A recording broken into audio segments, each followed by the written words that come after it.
เธอไอไหมที่เธอเกิดมาในแดนดินในถิ่นในทางของคนอาคา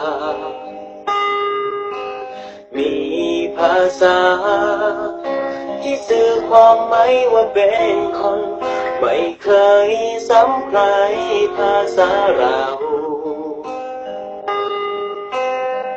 อยู่แห่งหนใดฉันไม่เคยเลือน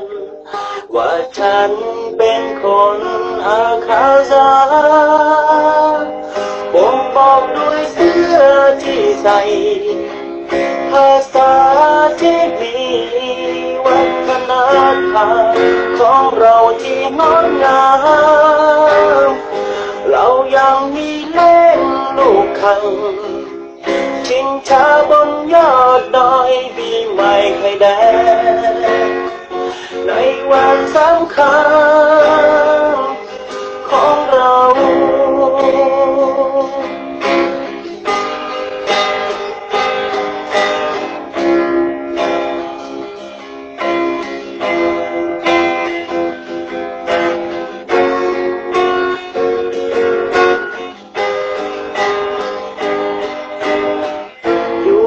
คนใด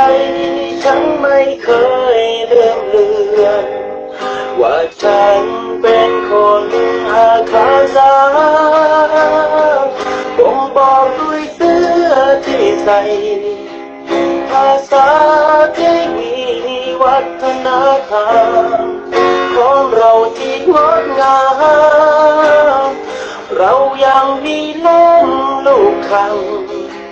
ชิงช้าบนยอดดอยปีใหม่ไข่แดงในวันสำคัญบ่งบอกด้วยเสื้อที่ใส่ภาษา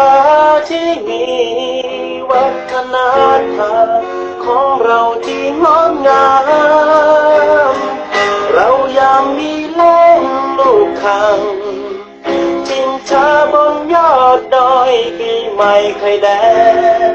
ในวันสำคัญของเรา